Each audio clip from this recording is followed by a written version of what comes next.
Ya, hari ini saya dengan suasana yang berbeda lagi. Tapi sebelum kita ngobrol sama pria tampan yang limited edition ini ya, tapi ini mungkin saya akan kasih tahu juga buat kalian semua karena bintang tamunya spesial. Spesialnya benar-benar spesial. Apa ya? Nggak ngerti ya. Kalau cewek tuh ngelihat dia tuh ya kayak harum gitu ya. Ngerti gak? Jadi bingung antara memang dia cakep apa mayat lewat gitu. Agak kurang paham gitu. Tapi sebelumnya nih ya untuk kalian semua nih kalau berbicara tentang handphone nih. Ingat handphone, ingat PS Store. PS Store, handphone pejabat harga merakyat ya. Ini pejabat yang saya temui. Ini calon, ini caleg ya? Caleg? Iya. Iya, calon dijelek-jelek. Iya. Enggak. Diki. Ya, Kak. Ini kalau aku kerja sama Diki tuh gue inget-inget sebenarnya kan udah lama juga ya, Dik. Ya. Dari MNC TV. Iya pernah. Iya kan? Yang... Gue tuh nggak tahu kalau lu tuh stand up comedy loh. Emang? Iya taunya gue lu komedian aja gitu. Oh gitu. Iya, Terus iya. tiba-tiba lah kok dia stand up? Enggak, memang dia awal stand up. Oh gitu. Karena waktu lu ketemu sama gue tuh lu kan nggak stand up. Iya, cuman main sketsaan Main bareng sketsaan, Vega juga gitu. iya. Di MC. Oh Vega Darwanti gue nggak kenal. Nggak kenal. Lu kenal ya? Gue nggak kenal ya. Tapi kalau Diki ini kan akrabnya biasa dipanggil Neng. Ya. Kenapa dipanggilnya Neng sih, kan lu Di ru- laki-laki? Di rumah memang dipanggilnya mama tuh panggilnya dari kecil sampai gede tuh Neng manggilnya gitu. Jadi Malu pengen lu perempuan? enggak sih, akunya yang pengen. Enggak, itu lebih ke ini panggilan sayang aja mama gitu, panggilan sayang mama gitu. Neng, Diki udah makan belum gitu, Neng Diki pulang gitu. Jadi kalau nyokap gue tuh manggil ponakan-ponakannya tuh atau sepupu-sepupu gue tuh biarpun cewek atau cowok tetap aja panggilnya Neng gitu. Oh, biar rata aja Rata gitu. aja gitu. Dan akhirnya nyaman ya? Nyaman, alhamdulillah semuanya nyaman. Nyaman kan? lah ya. Iya. Diki, Ya. berarti kalau lu mengawali karir tuh kapan ya, Di? Mengawali karir itu di 2014, Kak. 2014. Itu langsung stand up? Iya, ajang pertama kompetisi itu di Liga Komunitas Stand Up sebenarnya. Sebelum Suci ya, sebelum stand up comedy Indonesia itu. Oke. Dan ada akhirnya, Liga Komunitas Stand Up. ya kan, Akhirnya ikut ajang itu kan bergengsi banget gitu ya. Iya, alhamdulillah. Nah terus akhirnya lu menang nggak?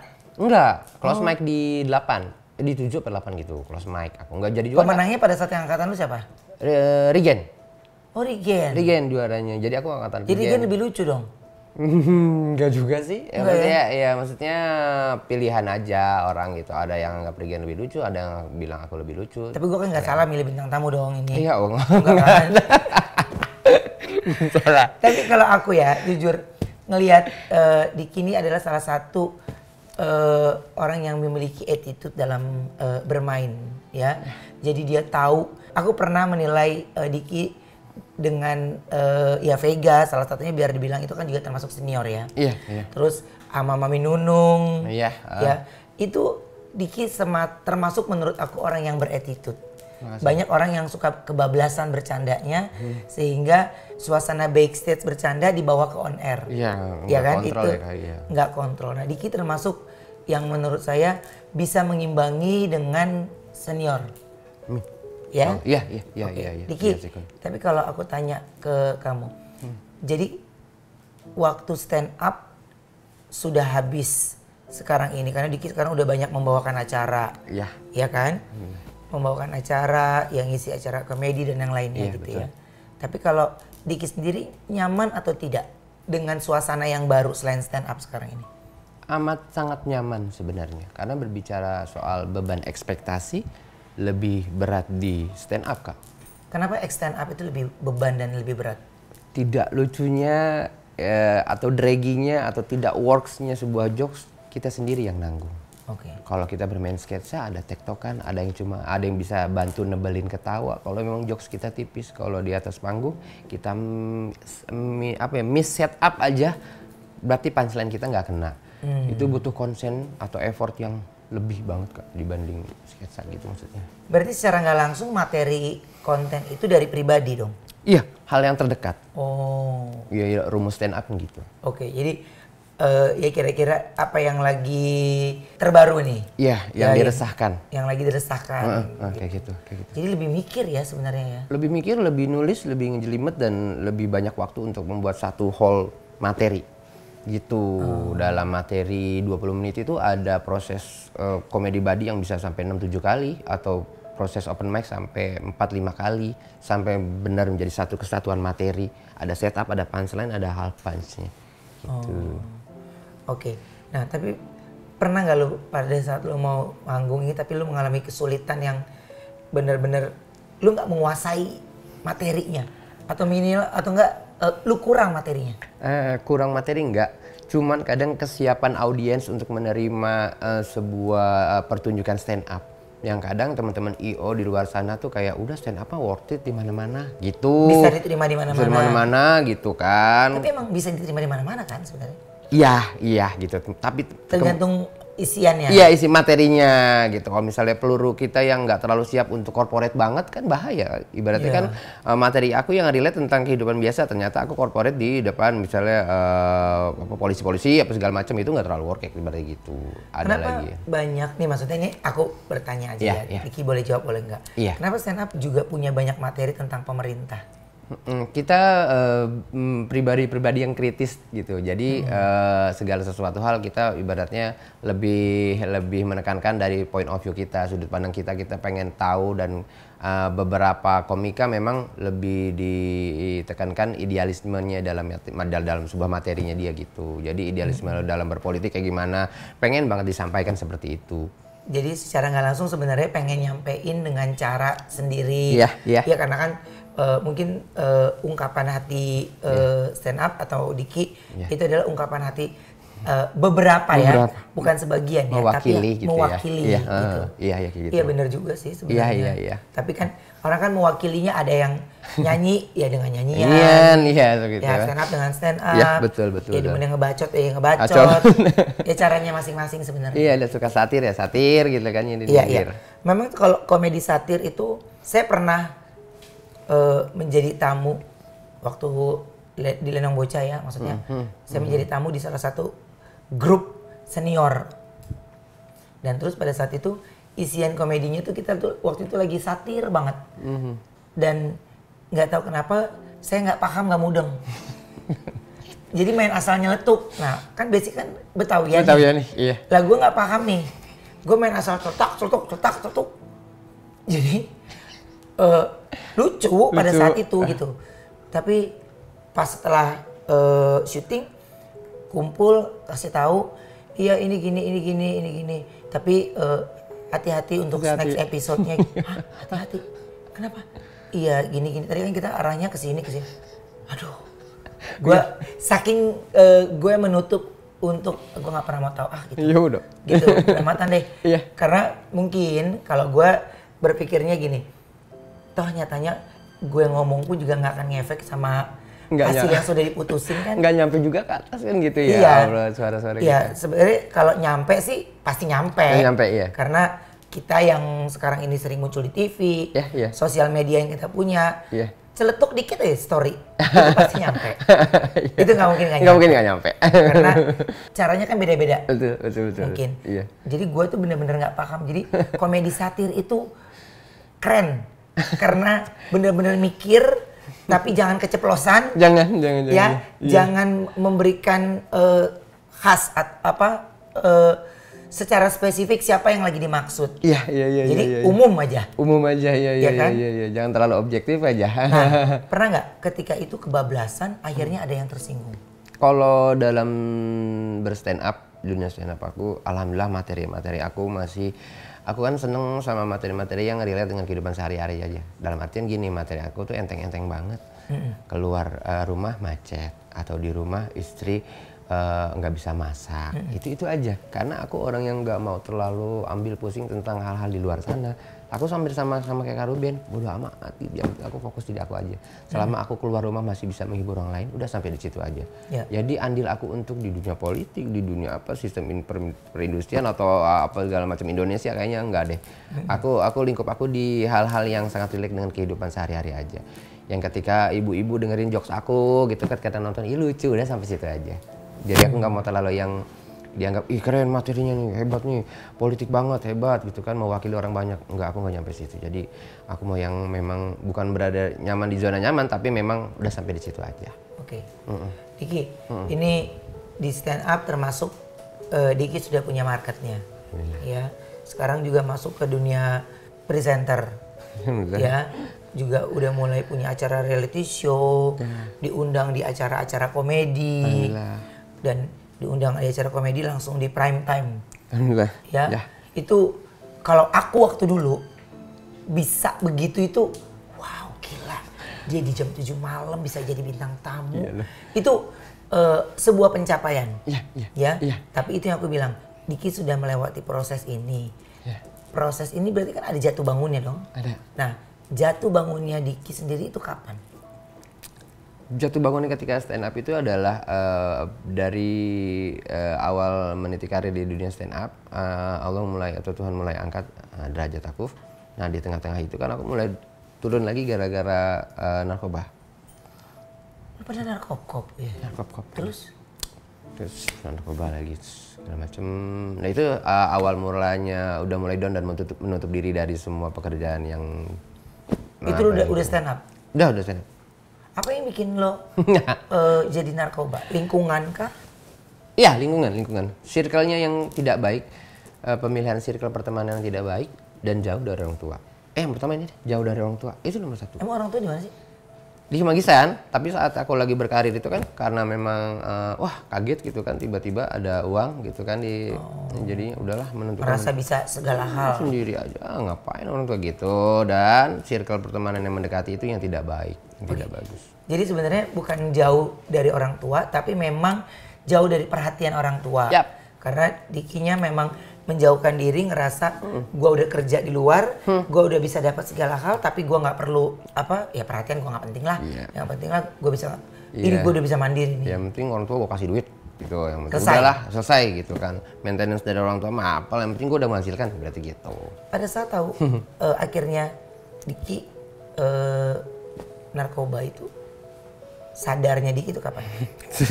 Sadarnya itu sih lucu sih di materi spesial show aku juga ada cerita itu. Sadarnya aku gara-gara sebenarnya dalam satu hari itu udah kayak ada sign from the God gitu. Jadi kalau misalnya hari ini aku harus menentukan bahwa aku harus stop menggunakan itu semua, ya ibaratnya tuh dalam tidur malam itu keinget mama, terus bangun pagi cuma keinget muka mama sampai hari itu aku masih menggunakan barang itu. Aku pergi mancing. Yang apaan sih, cimeng? Bukan, amfetamin. Bukan. Oke. Aku kan mancing, terus habis itu ya barang yang aku pakai itu kan efeknya adalah membuat kerja jantung itu kan lebih cepat ya. Tidak bisa tenang. Hal aktivitas yang aku pilih saat itu dengan setan-setan yang ada di kiri kanan aku, teman-teman aku, adalah memancing. Memancing itu kan butuh ketenangan seperti yoga. Tapi saat itu aku lagi dulu menghidupi pemancingan pokoknya lah. Sampai akhirnya melempar joran di saat pemancingan yang teman-teman yang lagi mancing lain itu. Senang, aku sendiri takut gitu. Takut lah, mau lah. Itu keinget mama aja langsung. Pulang. Nggak mau lagi kayak gitu. Kayaknya gue udah orang gila nih. Lu jadi berhenti dengan sendirinya? Iya, berhenti sendiri. Udah ngerasa kayak orang gila aja gitu. Orang mancing mah jorannya ketangkep mah seneng. Ini tapi biasanya orang yang berhenti dengan sendirinya tuh lu bisa dibilang berhenti total nggak? Total. Tapi makanya ada orang yang malah berhenti karena ketangkep tuh belum, katanya nggak jaminan dia bakal berhenti. Pasti nomor 1 nggak jaminan. Tergantung manusianya Kak. Mau ditaruh di mana? Di Jampang, di orangnya. Mau di gunung juga. Iya di gunung juga. Kalau emang dari pribadi, lu yang nyari pasti. Gitu. Makanya kalau misalnya ada Diki, kalau ada nasihat untuk teman-teman yang masih pakai, aku nggak mau nasihatin. Nggak bisa dinasihatin Kak kalau lagi begitu. Biarin, dimin aja dulu. Gitu. Diki, berarti kan ya itu adalah titik terburuk lu tuh, terendah lu tuh ya. Dan bagaimana caranya lu mengakui diri lu menggunakan narkoba sama nyokap? Sepulang dari itu, dari pemancingan itu, gue ngerasa kayak wah gue udah gila banget sih, udah Udah bukan gua nih berarti gitu. Nggak, pemancingan gimana maksudnya? Di pemancingan, jadi efek amfetamin itu kan ibaratnya kan gitu kan, jadi nggak bisa diem lah gitu. Sementara vibe-nya orang mancing itu tuh tenang. Jadi aku doang di gerombolan 4 biji itu nggak bisa diem, mancingnya itu udah lucu banget sih sebenarnya. Hingga akhirnya aku ngelempar jolan, tahu pelampung? Di saat vibe-nya pemancing lain tuh kalau misalnya pelampungnya diambil itu seneng. Kalau aku pas pelampungnya aku takut itu polisi. Jadi nyamar jadi mujair nila di air. Gitu kan. Pas aku tarik keluar polisi. Wah, ini udah bukan gua nih. Itu mah gila gua bilang. Iya, itu udah gila kan udah bukan gua dan ini gila. Saat itu aku langsung lempar joran, aku pulang. Oh, lu bayangannya lu lagi diincar nih, gitu ya? Iya, gue diincar nih pas gue tarik ini bukan ikan, ini polisi. Wah, gitu kan. Jadi ya udah akhirnya aku lempar jorannya. Aku balik pakai motor langsung nemuin mama. Udah negor duluan. Diki mau ngomong sesuatu ya? Aku mama tahu. Iya gitu. Udah tenangin dulu, sudah ambil wudhu. Udah akhirnya kita ngobrol begini. Terus nyokap ke kamar gitu kan. Dia ngeluarin uang yang selama ini Diki kasih itu pas Diki lagi nggak sama mama. Dikumpulin sama dia. Diki nih uangnya. Ini uang apaan mah?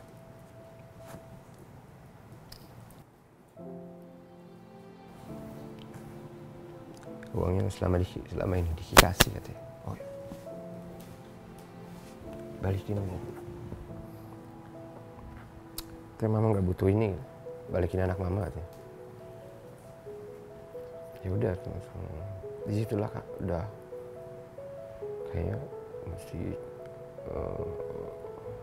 udahlah, udah nggak usah lagi ini lah, ngapain? Uang yang selama ini aku kasih bener-bener 1.000 perak nggak dipakai, bawa semua, bawa pulang lagi ke sini anak mama. Ini Diki bukan anak mama nggak begini. Mama tahu anak mama dari kecil kayak gimana. Anak mama nggak emosian.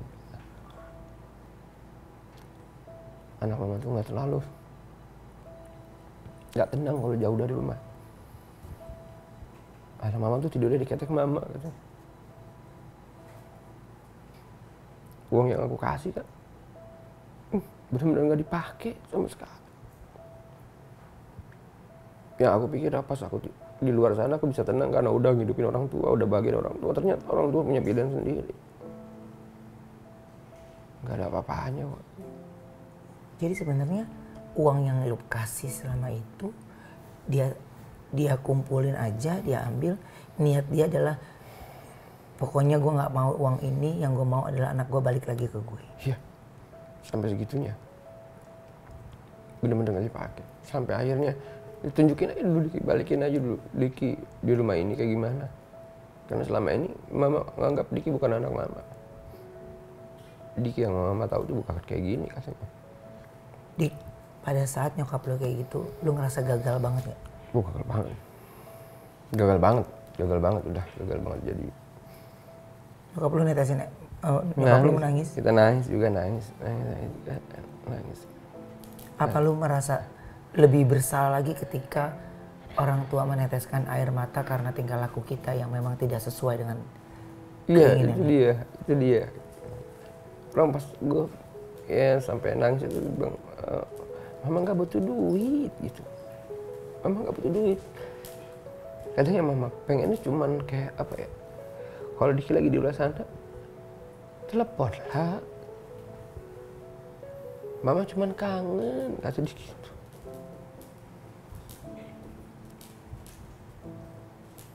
Diki tahu nggak kalau mama, kalau Diki nanya misalnya, mama lagi apa? Udah makan belum? Selesai tutup itu, mama langsung makan. Kalau saudara-saudara yang lain mah enggak gitu. Sebegitu sayangnya itu nyokap sama gue gitu. Kak. Dan sekarang udah perhatiannya harus lebih lah ke nyokap mah. Dan akhirnya setelah suasana lu membaik sama nyokap, lu menemukan pasangan nih. Iya. Menemukan istri. Iya. Ketemu istri di mana? Ketemu istri itu udah dikenalin dari teman-teman. Dari teman gitu. Oke. Dan temen aku tahu, aku udahlah gue pengen nikah lah, umur gue udah nyampe nih. Oh yaudah. Akhirnya kenalin gini, nggak lama ya kita nikah. Itu juga kan masih ya kerjaan begitu Kak, stand up kan, jadi uang juga kekumpul juga nggak seberapa gitu kan. Dia juga boleh minta dari saudara-saudara, Diki mau nikah tapi uang nggak ada. Uang mau nikah itu cuma 7 juta atau 10 juta atau tinggal 7 juta gitu. Tapi mau nikah akhirnya urunan sama kakak ipar, minta sama abang, terus berani diri ngomong sama ayahnya pacar gitu. Pas saya mau nikah. Tapi uangnya cuma segini. Dikasih. Murah banget itu. Ya pokoknya buat nikah lah saat itu kayaknya udah. Akad aja dulu. Tapi Dik, ini bener atau enggak? Katanya lu pernah sampai nggak ngasih uang sama sekali ke istri. Karena? Ya nggak ada. Nggak ada pemasukan. Nggak ada pemasukan. Bagaimana caranya lu memberikan pengertian sama istri? Sabar ya. Selain sabar nggak ada lagi. Jadi pas aku lagi down itu adalah setelah menikah, aku kan tinggal di rumah mertua. Aku respect banget, sayang banget sama mertua aku juga gitu. Jadi kadang mertua aku tahu kalau misalnya Diki tuh lagi nggak ada duit, Diki tuh lagi nggak ada kerjaan segala macam, dia tuh kadang yang suka bantu aku makan segala macam. Dan yang lebih pahitnya lagi kadang-kadang aku kan gak kepengen ya istri aku tuh sedih gitu. Selalu ngejaga hal itu, kayak berpura-pura punya uang aja kadang-kadang gitu. Kalau dia lagi pengen gitu. Aku pengen jajan dah, aku pengen apa gitu. Dia pengen waktu itu aku, jadi di tas aku kadang aku suka naruh recehan gitu ya.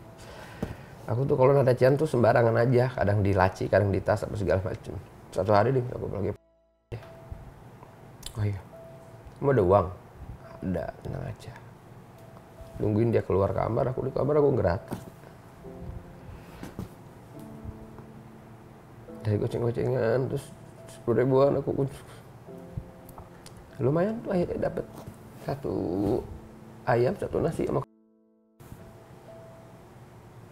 aku keluar tuh bawa recehan. Ya kamu ada duit? Ada. Kamu gak makan?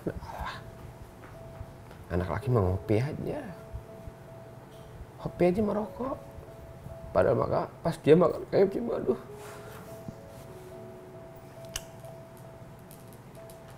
Tau gak selip-selipan uang yang ada di tas, yang ada di laci, yang dapatnya kadang 4.000, 6.000, 7.000. Cool.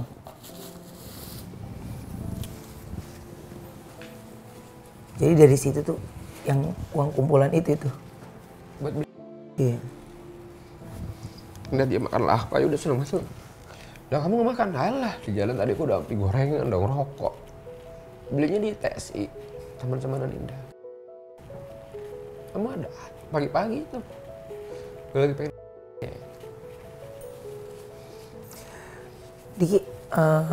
Diki anak ada? Aku tahun pertama menikah keguguran itu. Oke. Nah itu dia pengen mungkin pas lagi ngidam gitu segala macam. Pengen ayam goreng itu gitu. Oke. Diki, berarti apa ya? Apa yang Diki sekarang dapatkan itu ya semuanya kejadian demi kejadian itu ya Diki yang lewatin sendiri. Perubahan Diki berdasarkan kejadian yang Diki lewatin, yang ya. Berarti Diki sampai di tahap ini itu berarti secara tidak langsung ada doa istri. Iya. Doa istri, doa ibu. Apa yang sering istri ucapin? Dia manusia yang nerima banget Diki apa adanya. Jadi dia tuh megang banget yang namanya sholawat gitu. Jadi kalau kita berdua gitu kan, atau kita diajarin banget gitu, kalau mau apa-apa, mau gimana atau ada yang pengen kesampaian, liatin aja barang yang kita mau terus baca sholawat, oh yaudah. Dia tuh support banget kalau keluar rumah, yang kalau ngeliat yang bagus-bagus baca sholawat ya, kali aja aku dapat, kata dia gitu. Vibe-nya manusianya selalu bagus. Positif gitu ya? Vibe-nya sih positif gitu. Oke. Kadang-kadang kalau misalnya kita pengen bercandaan kita gitu sore, aku pengen punya rumah dah, ayo keluar sore-sore. Ngapain? Baca selawat aja dulu gitu. Kan dia tahu suaminya belum bisa beliin gitu. Tapi happy aja jalan aja. Di rumah itu gede banget ya. Kalau rumah aku kayak gitu gede. Aku mau bawa, mam aku boleh? Boleh. Aku mau bawa adik aku, kita kasih kamar di situ. Tapi aku masih ngobrol di motor aku yang jelek itu kan warna merah. Ya udah. Dengan uang 17 atau 20 ribu gitu, sejalan sore, cuma muter-muter aja. Di setiap restoran yang bagus atau stick-stick itu segala macam. Dia tuh kayak tetap ngeliatin aku gitu, karena dia tahu suaminya nggak punya uang. Dia bilang, paling yang makan di situ pasti ya milihnya yang murah yang iya. Nanti kalau kita punya uang kita makan yang mahal ya. Iya.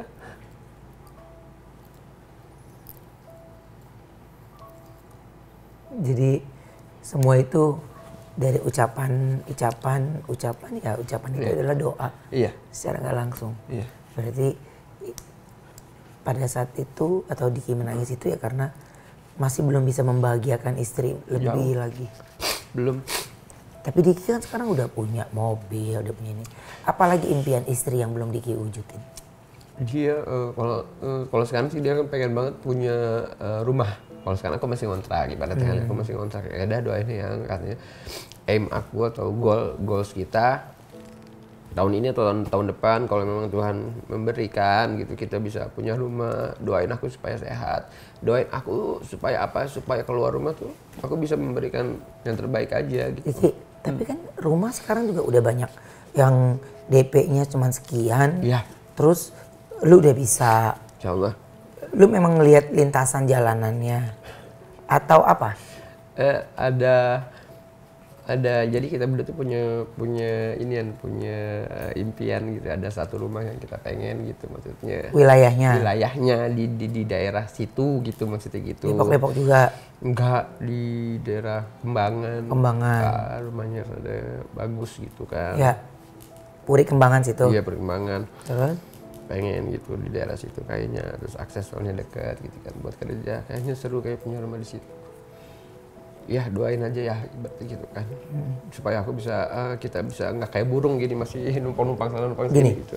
Kalau aku berbagi sharing gitu ya sama MOP Lovers, punya impian itu wajib karena impian itu adalah sebuah pencapaian yang harus kita dapetin ya.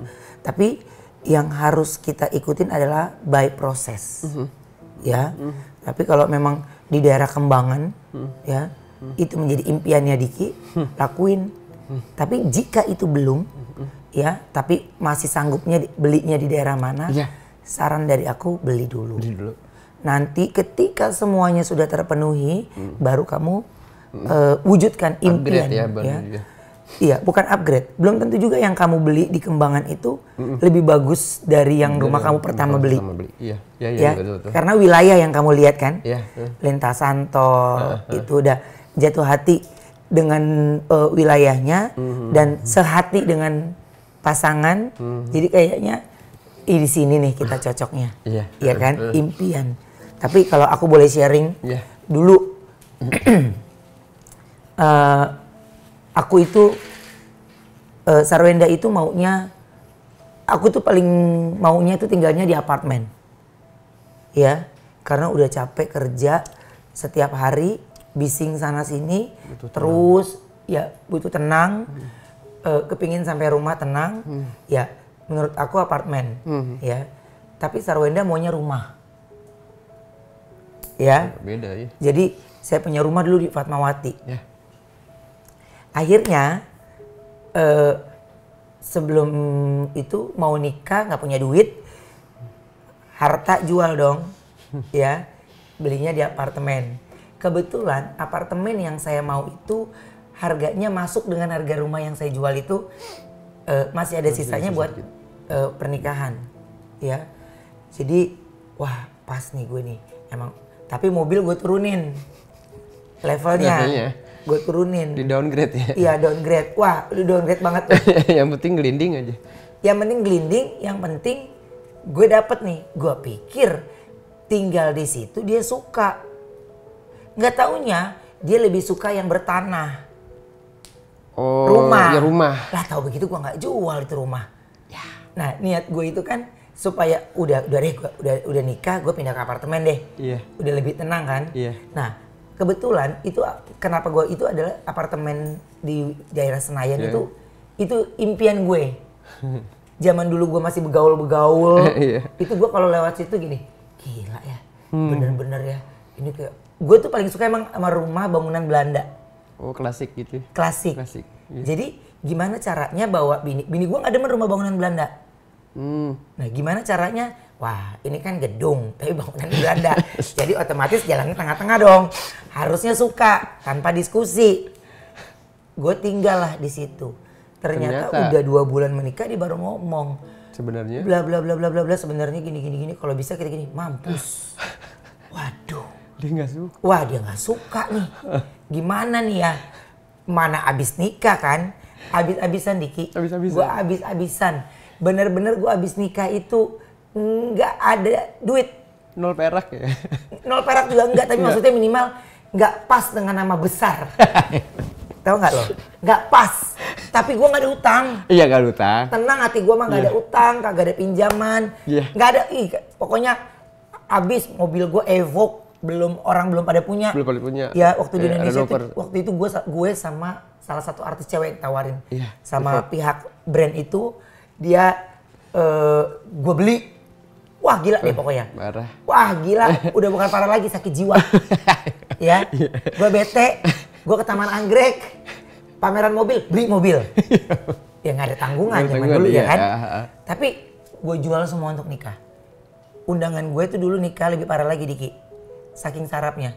Undangan 75 orang. Ya, undangan 75 orang, biaya nikahnya pokoknya habis 2,7 M. 75 orang? Cuma 75 orang. Tuh, halu-halu babu nggak? Saking gue nggak mau temen gue yang datang itu nyanyi. Jadi gue bayar, yang gue pakai orkestra. Lu nyanyi udah nemenin gue makan. Pokoknya drama by drama itu ada. Ya, ini gue kasih tau ini pengalaman gue nikah. Ya, jadi akhirnya gue tinggal di apartemen itu. Gue nyari rumah mau nggak mau. Karena tahu bini gue mau rumah. Iya. Ngomong lah gue sama Bekti. Iya gue juga ada di perumahan gue ini gitu. Oh gitu, iya. Oke. Lah bapak gue main nih. Ceritanya nengok gue syuting. Nah syutingnya di sini. Gitu. Syutingnya di sini. Ini belum ada artis di sini nih, belum ada artis. Ya cuman gue mau Bekti. Ya kan? Nah terus akhirnya gue belilah nih rumah. Ya. Kredit. Ya, beli ini rumah kredit. Kredit salah bank. Dasar gue nggak pernah pakai cicilan. Beli langsung cash flow. Ya, atau cicilan keras tapi sama si showroom biasanya. Misalnya gue beli mobil sekian M. Tapi gue 4 kali bayar ya gitu. Oh gitu, cash bertahap. Iya, cash bertahap. Iya. Tapi gue cuma 4 kali, tapi gue nggak mau ke bank. Karena menurut gue kan gue artis. Gue males, halo iya pekerjaannya apa? Kau udah tahu artis. Jadi gue mau jawab apa lagi? Gue bilang artis, gue takut dibilang sombong. Iya kan? Tapi gue mau bilang usahanya apa? Ya kan? Tapi gue nggak ada usaha yang gue jalanin. Akhirnya gue bingung tuh. Waduh apa nih ya? Ya gue mau nggak mau cicilan keras. Nah gue belilah tuh mobil, ini. Pokoknya gue nggak ada cicilan. Kesini gue ada orang nawarin. Pokoknya si Bekti juga. Nih gue ada kenalan orang bank. Sama dia prosesnya cepet. Bener gue gak nyampe 3 hari gue bisa punya rumah. Padahal itu gak dihitung ya, gak direncanain ya. Gak ada hitungan, gue gak ada ngasih slip apa-apaan. Gue si bodoh ini oke aja. Iya aja. Iya aja. Gue oke aja tuh. Dari situ, lah kok nambah-nambah terus gue saban bulan. Sama nambah ini bank apaan? Lah rentenir. Geblek gak? Sekarang rentenir udah punya rumah katanya. Berupa bank. Berupa uang. Pantesan gue kagak naro-naro apa-apaan. Ketemu gue tuh orang ngasih duit, foto. Lah kan kok gue tiap bulan gue nambah terus. Kata si Bekti emang begitu. Kayak gini. Oh, gue sih ho aja tuh gue. Gue ho aja. Ya dasar gue mah kagak ada niat gimana-gimana. Gue masih terus berjalan. Gak lama gue tinggal di sini 8 bulan, si PA pindah. Gue udah gak sanggup lagi nih. Gue mesti ngecilin rumah. Gue pindah ke rumah gue di daerah Pondok. Hah? Iya soalnya bulanan makin gede. Gue gak ngeh. Gue masih gak paham tuh. Pokoknya udah sekian lama gue tuh ganti manajer dan gue gak ngomong. Karena gue ada beberapa hal yang menurut gue kalau hal pribadi gue malas menceritakan. Iya. Nah gue ngomong lah. Pokoknya udah mau lunas. Nih. Harusnya ya. Ceritanya udah mau lunas. Ya. Nah, pokoknya gak tau kenapa. Pokoknya kerjaan sih ada aja Diki. Iya. Pokoknya gue kerjaan ada aja. Tiba-tiba gue begini. Oke. Pokoknya adalah salah satu program. Tapi gue baru selesai jam 6. Lu live-nya juga jam 6. Gak apa-apa. Lu masuk segmen 2 aja. Wah rezeki. Yang punya duit aja ngomong gak apa-apa. Iya. Ya kan? Itu sikat. Iya gak? Di TV-nya ngomong apa-apa. Sikat. Iya. Jalan sampai ke gelincir-gelincir di busway. Itu kalau gua nggak pinter-pinter ngebalik badan cepet itu udah ke giles busway gua. Des. Itu Ojan saksi matanya. Jatuh. Iya. Tapi itu gua ngelewatin fase itu cuman rumah. Iya. Jadi gue nggak ngeliat itu busway, nggak ngeliat apa. Jadi gue jatuh, gue harus bangun. Rumah. Gitu. Pokoknya itu gue lewatin. Iya. Dan akhirnya lunas lah rumah ini. Bla bla bla bla dan gue baru tahu itu gue ternyata gue nyicil dengan yang nggak bener. Ya ampun. Gitu. Ya gue agak kepikiran. Ya yang datang dia, gue pikir dia kan orang salesnya. Iya kan? Yang menawarkan ini semuanya udah pokoknya tenang Pak, pokoknya kami permudah. Ya gue pikir karena gue artis gue dipermudah. Lah nggak taunya berbunga-bunga tiap bulan. Gue bayar uang bunga. Ya. Tapi intinya udah selesai. Iya. Intinya udah selesai. Itu. Udah dong. Fase itu udah lewat. Ya tinggallah di rumah ini. Nah, tapi ya ada duit, tiba-tiba usaha makanan jalan. Ya kan? Bisnis jalan. Terus gue beli villa di Sukabumi. Terus itu beli villa juga gue karena emang gue kepengen punya suasana desa. Oke. Gitu. Pokoknya buat healing ya. Iya, nggak ngerti deh gue healing gimana. Pokoknya gue kayaknya nggak ada waktu healing. Tapi gue cuman kepengen suasana gue yang dulu harus ada. Yang gitu. dulu. Iya, suasana perkampungan begitu harus dulu. ada. Oke. Jadi gimana caranya ya berarti kan gue mesti cari ke daerah dingin ya. Iya. Dan gue bisa bentuk sawah itu sendiri gitu. Iya. Nah, habis dari situ gue udah dapet tuh villa. Villa gue dapet dari Sarasehan. Gara-gara itu bentuk tanah apa udah ada bangunannya? Udah ada bangunannya beberapa. Selebihnya gue touch up lagi. Sarasehan, ini mertua gue jual ini gitu. Gue ngeliat, gue cuman ngucap doang. Kalau lu butuh, kalau lu mau jual lu kasih tau gue ya. Gitu, itu gue ngucap. Bener, ketika itu mau dijual ditawarin ke gue pertamanya. Ya nggak mungkin langsung gue tolak dong. Tapi gimana caranya ngomong sama bini gue nih? Gue ngomong ribut, nggak ngomong ribut. Ya gue ngomong aja lah. udah pasti ribut. Tapi ternyata enggak. Dia suka juga. Dia juga suka? Selesai. Pokoknya dapet tuh villa. Satu impian gue lagi apartemen yang akhirnya gue jual, gue pindah ke sini lagi nih. Iya. Gue harus punya lagi nih di sini. Enak aja. Ntar nih ya. loh. Gue bilang nih ya. Terus dalam waktu dekat istri gue ulang tahun nih. Bridgingnya pas nih. Kado istri. Iya, bridgingnya pas nih. Kado istri dia, gue kasih. Terus, iya, tapi gini. Ini nih. Oke. Ya pas, iya mas, tapi harus ada tanda tangan istrinya. Gak bisa diem dong. Karena kan kembang. Oh iya. Ada ya kan? proses itu kembang. dong. Iya. Ya kan? Mbak, nggak bisa ntar aja mbak cerita surprise dulu baru itu. Nggak bisa mas, karena kita harus gini. Yang punya rumah kan mau terima duit dulu. Iya dong. Bangke. Ya gue harus ngomong. Saya harus wujudkan impian saya untuk pekerjaan saya harus kasih apresiasi.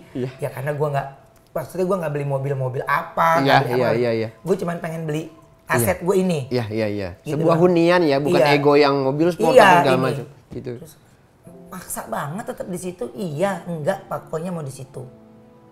Gitu, tetap mau di situ. Udah. Akhirnya, oke. Kapan ini prosesnya? Dia ikut juga sama gua ke bank. Ke bank juga? Dia tanda tangan juga. Iya, dia tanda tangan juga. Saya kira dalam hati gue bangke. Harusnya tenang-tenang ya. Tapi ternyata nggak bisa. Jadi itu semuanya impian. Maka kalau gue tadi bilang sama lo punya impian di Puri Kembangan. Kalau sekarang ini lu punya duitnya di daerah sebelum Puri Kembangan atau di mana, kalau gue bilang beli dulu. Karena pasti ada step by step. Dan ketika lu menikmati proses, ya itu baru lu bisa bercerita seperti gue gini. Tapi ngelewatinnya, aduh, tanggal demi tanggal dilewati, dan gak ada hari lain. Menurut gue yang harus dikalahkan itu adalah lu punya semangat untuk maju. Semangat. Semangat untuk maju dan terus memberikan komedi atau sesuatu yang upgrade. Di-upgrade terus. Berarti sekarang setelah lu punya, apa yang lu belum punya lagi selain rumah? Selain rumah belum punya lagi, pengen mobil satu lagi, jadi ganjil genap tuh bisa jalan. Tingkah lu namanya. Ganjil genap. Ya kalau ganjil genap susah. Ya kayak itu udah. Jadi kan biar maksimal gitu. Ya berarti makin macet dong Jakarta. Oh, berarti nambah mobil lagi. Satu aja? Satu aja udah. Aku ikut ke Ruben ya. Gimana? Bensinnya gimana? Mahal ya? Iya. Tapi mobil listrik oke. Mobil listrik? Itu mah mehong. Apa? Mahal itu mah mobil listrik. Gua nggak dibayar sih ya untuk Adlibs ya. Ntar gua akan cerita di belakang kamera ini ya. Tapi ya memang Diki. Iya. Buat saya kamu sudah menjadi salah satu contoh yang berani bercerita tentang pengalaman yang buruk dan mengajarkan untuk semuanya untuk tidak dicontoh, karena mudah-mudahan hanya dari Diki mereka bisa banyak belajar, dan itu tandanya jadi rezeki lagi, pahala lagi buat Diki. Dan harapan keinginan ke depan untuk istri apa ke depannya? Bisa, yang penting dia bersama Diki hidup bisa bahagia aja. Udah itu aja, dan rezeki berkah ada terus. Tentang hamil nggak menjadi gangguan ya? Oh, hamil mah gimana, Tuhan ngasih aja. Pasrah aja. Yang penting kita doa dan ikhtiar. Ada niat program? Program ada, teman takutnya akunya nggak dapet karena lagi lumayan rame gitu kerjanya. Itu Kak, iya jadinya ya udahlah gitu. Tapi tetap minum obat suplemen untuk dia, untuk aku gitu. Tapi udah sama-sama ngecek kan? Sudah dong gitu, dan dua-duanya subur. Emang Tuhan kasih kepercayaan itu nggak ada yang tahu. Iya Kak. Iya kan? Iya. Kadang-kadang ada orang yang ini gara-gara mabok bunting. Nah, ini yang kepengen banget malah susah. Iya. Oke, makanya nggak ada satu orang pun siapapun itu yang bisa tahu kalau dia tahu cerita Tuhan, nggak ada yang tahu. Iya. Ya, kita tetap jadi diri sendiri. Terima kasih udah datang ke sini. Dan ada ini Dik terakhir. Ada 2 warna amplop yang bisa kamu pilih. Udah pasti bukan duit. Iya. Kalau duit segede gini kan uang palsu ya. Ini ada warna apa ini ya? Ini warna pink pink muda. Pink orange ya? Pink orange. Sama biru. Ini ungu ini. Ungu muda ya? Ungu muda, biru muda. Ya warna itulah ya. Ini pertanyaan tidak perlu dijelaskan, tinggal jawab aja. Ya. Lebih pede roasting pejabat tapi dikritik atau roasting sesama komika tapi garing? Roasting sesama komika tapi garing. Biar nggak panjang ya. Iya. Oke. Cukup. Baik ya. Sudah. Ya selesai. Terima kasih buat semuanya sudah nonton Diki hari ini dan banyak cerita baik yang bisa kita ambil dari Diki. Terima kasih. Sampai ketemu lagi. Bye.